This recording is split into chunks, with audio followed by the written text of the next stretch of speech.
You're listening to The Bug. Nibbling away on the rotten carcass of a once free Britain. Hello, resistors. This is The Bug, keeping the fire of hope alive in the vacuum of today's Britain. Okay, fires don't burn in vacuums. It's a little novelty Christmas light, shaped like a flame, but it's something. It is something to cling to. Joining me, as always, is Alice. And Alice, hold the front page. Technology, apparently, is here to stay. There's no way around that now. Much as I'd like to go back to the 18th century and see if we can have another crack at the Industrial Revolution and get it later on this time. But new tech is creating 4,000 jobs. Count them all, 4,000. 4,000 new jobs, thanks to this new tech investment. I mean, that's a very exciting thing if you're someone who wants to work in the tech sector, but I can only assume that this tech investment has created 4,000 jobs that will immediately be taken by robots. The Clan-Kelly doctor you're looking for is close by. Seems he's got a laptop with him too, presumably with a folder somewhere on it labelled Crimes. There's the laptop.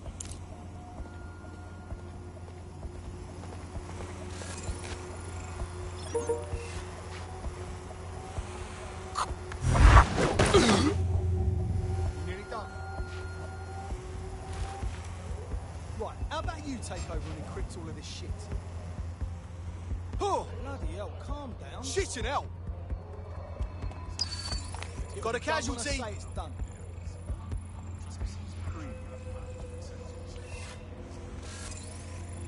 Searching. Shit! Arsehole!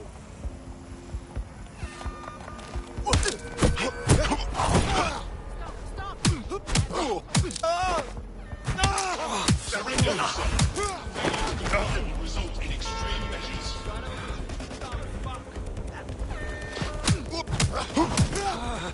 Cease and desist, or you will be a responsible target deployed.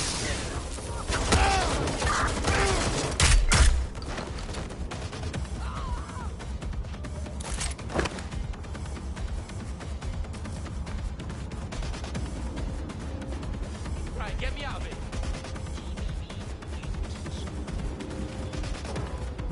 This area. Fuck you, okay?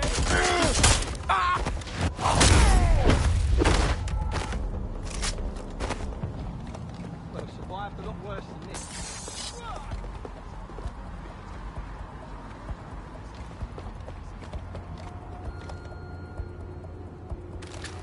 Oh.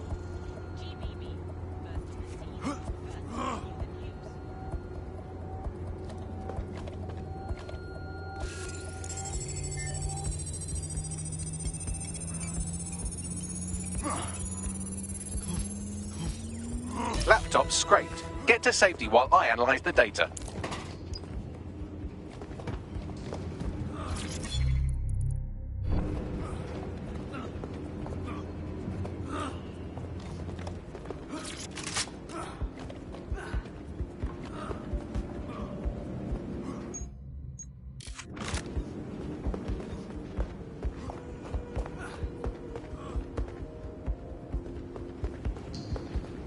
This area is being considered the GBB.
like things were going well before the line cut. Bagley, any news? Sadly, that operative has gone on to the big safe house in the sky. I found them at warehouse where the experimental drugs are being stored. I'm sure Mary Kelly won't mind if you nick a few.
Everyone knows her name, but no one knows too much about her. And we only really see her these days as a hologram.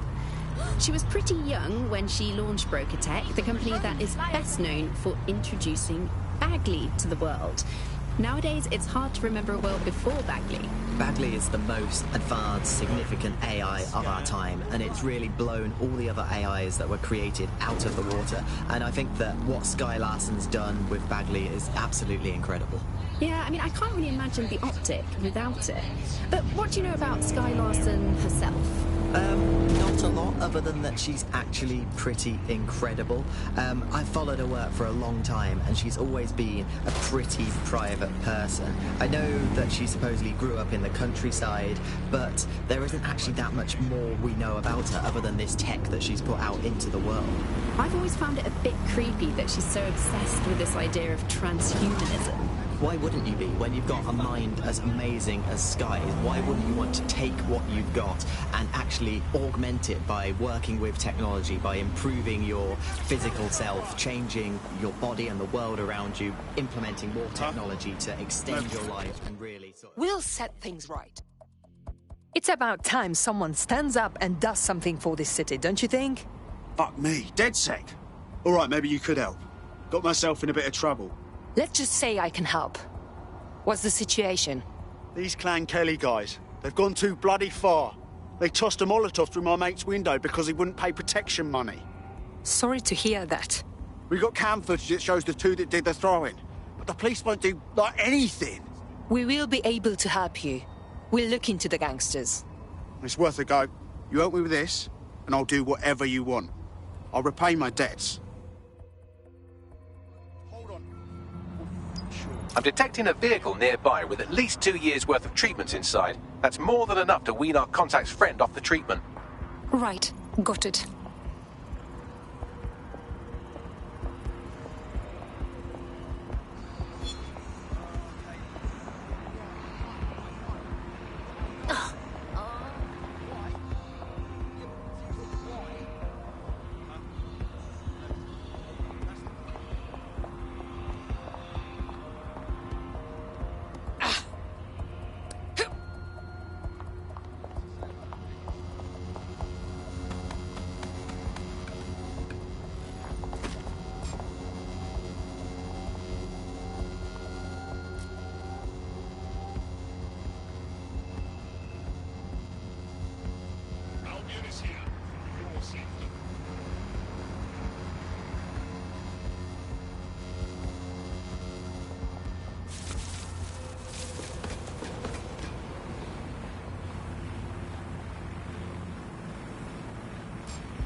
investigation on the party resisting arrest, using restraining measures.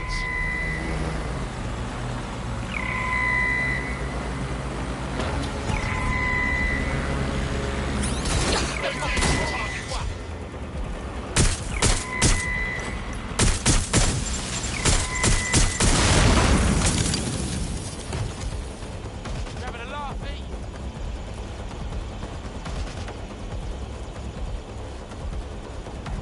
Yo, bring the gang over here!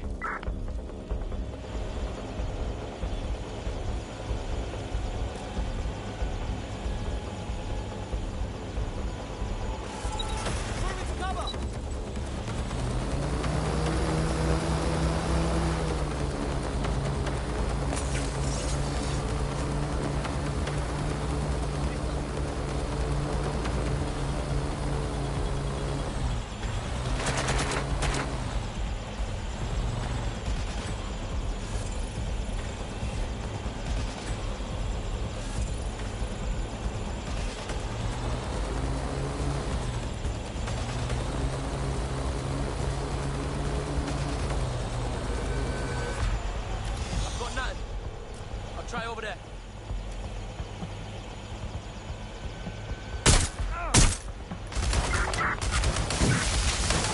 Get up.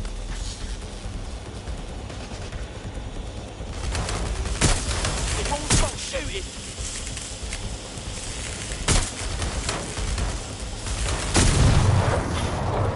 Checking it out.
Fucking do this!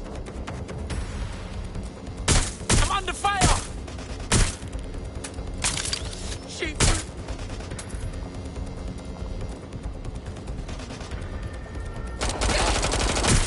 Going burn there!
There's the vehicle with the drugs in it. Try not to destroy it.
Search the premises. We may have an intruder.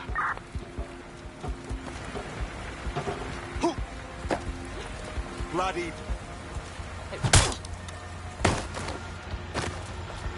Get the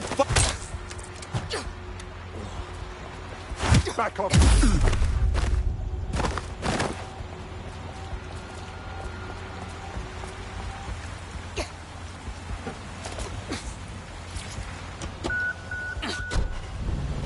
I have the vehicle. Now what? I found a safe location where our friend can pick it up.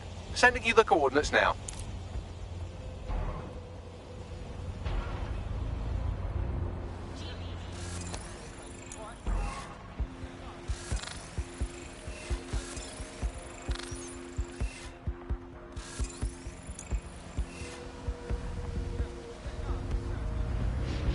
Plenty into a wild west of hoarding, food battles and black market barons. We protect everyone who comes on the podcast by keeping their identities secret. Here's veteran political reporter Ian on the power behind shortages. I mean, what was the first thing that happened when Britain sealed itself off? The first stuff that got stopped from coming in was fresh food. I mean, we could live without fresh food. I mean, everyone's quality of life got instantly worse, but we could live without it. The most damaging part was when the radioactive isotopes stopped coming in. Now, radioactive isotopes, that's what we use in cancer screening, cancer treatment.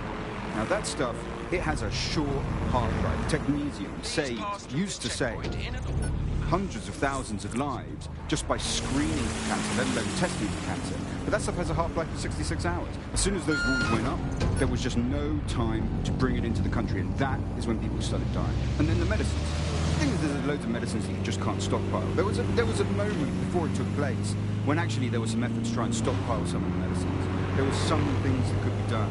For a lot of it, there was simply nothing that could be done. We had a major problem with drugs for schizophrenia. So we saw such an uptick in the kind of attacks you saw in the street and people suffering on their own because they didn't have the mental health drugs, because those drugs simply couldn't be stockpiled. We eventually found the same thing with foods that weren't produced in the UK. And the trouble with the UK was we don't produce our own food.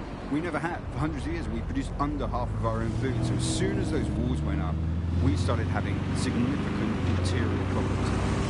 I mean, Britain always told itself it had this national myth, right, that it, because it got through the war, that it could go through any kind of hardship. I mean, that wasn't really the case. Actually, people during the war were far more frightened than some of this historical stuff makes out.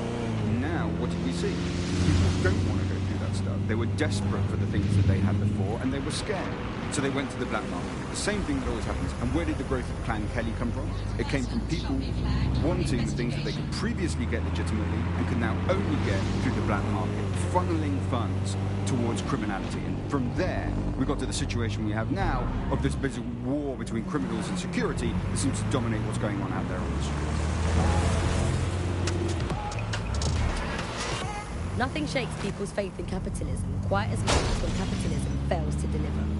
Here's underground writer and analyst Alfie on politics of poverty. I think what we've come to now is a realisation that capitalism's essentially failed. I mean, the one key promise of capitalism that it makes to its citizens is that there will be surplus, that we will have plenty, and that's the whole logic for running society in this way, that people will have enough. And now, with these kind of huge shortages and everything, you're seeing that system collapse. It hasn't delivered on its primary promise. And I think we've really reached a situation where we have to do away with capitalism entirely. We're seeing a situation where there's shortages for the many, but for a few individuals, there's an elite who are not struggling and short of anything. So this is kind of fundamental inequality of a capitalist system, which is no longer producing the goods for most of us. It's finished. The drugs are in the truck at a safe location. Our AI Bagley will send you the coordinates. Your friend can detox now. Anyway, I owe you a favor now. People like us with particular skills, we have a responsibility. You should join that sec. Fine. I'm in.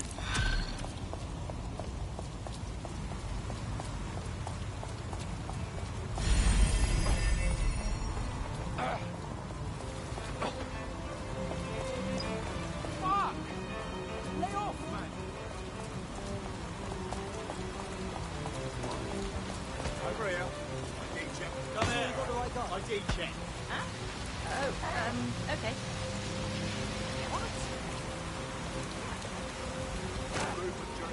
Also during the scan. Seem a bit shaky. That's impossible. Run it again. Shut up. You're under arrest.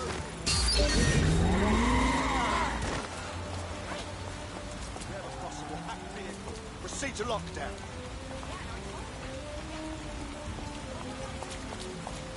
We better find whoever hacked this vehicle. If I put optics on my dog, can I train it to take itself for a walk and do my shopping on the way home?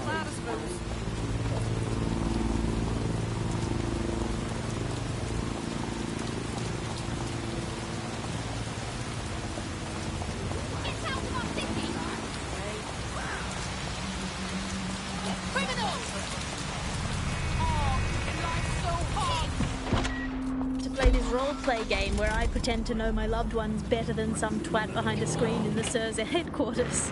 I mean, I guess we shouldn't complain. I mean, SIRS really just stepping into the vacancy left when it became patently obvious that God had retired. We think of that. The similarities, omnipresent.